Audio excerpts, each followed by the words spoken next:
Hi everybody, welcome to the Science of Golf Performance mini-series. My name is Tyler and this is Will, and we're going to talk about junior performance training. So a lot of times when somebody brings their child to us and they have a 10-year-old son or daughter, they come up to me and they say, so I don't want my child to be doing any weights, which is great because I don't really believe that 10-year-olds should be walking into a weight room, throwing a bar up on their back with 100 pounds and being said, here, squat.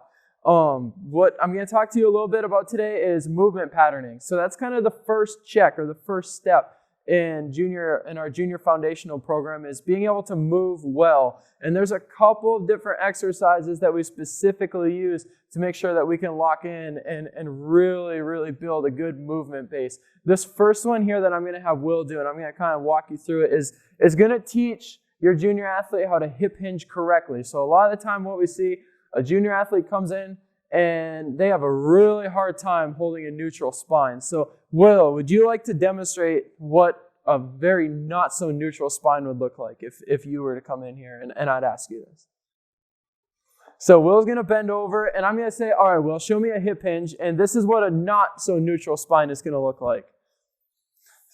So his back is going to round, okay, and that lumbar or that thoracic spine, we're looking to try and get this into a straight line. So this is really simple and a really easy fix. And what we can do with our junior athletes is I can say, here you go, Will. Hey, we're going to use this hip hinge and we're going to do a dowel movement with your hip hinge to hold a neutral spine. So what I want you to do is I want you to try and keep the back of your head and the bottom or the backside of the bottom of your hips attached to that dowel as well while you hold it along your back.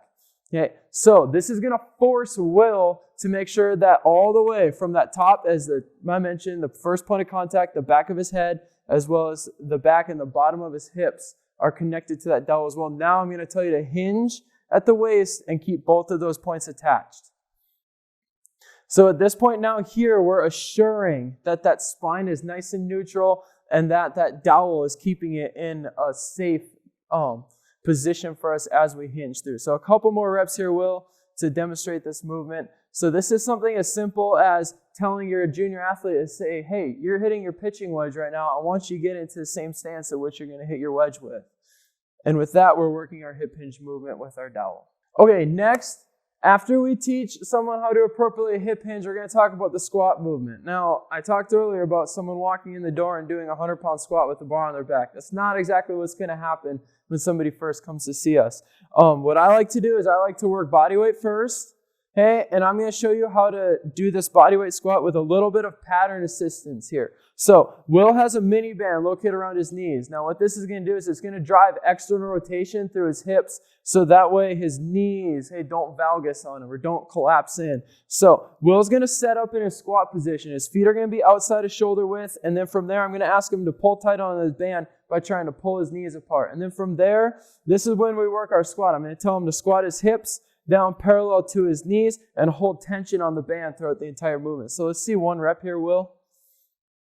Yep. So Will's a little bit cold. He's a little bit tight. So this is going to look maybe not quite up to Will's par here, but what he's really doing is he's really trying to make sure that those knees drive out, and that way he's using those glutes to try and keep tension on that band as he holds the bottom of the squat and then drives himself back. What this is doing is it's building strength in those external rotators through his hips, so that way we can make sure that we lock in this squat pattern. And then from there, further down the road is when we'll progress into an overload.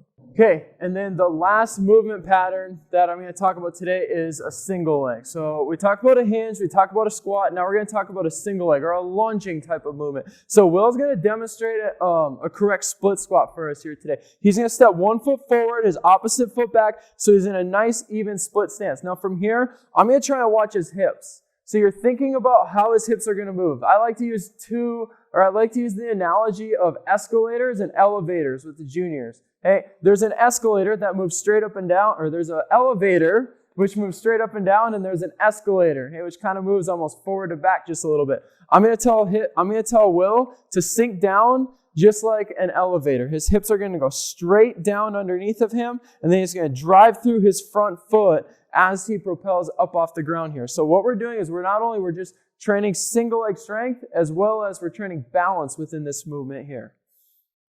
Good, nice work.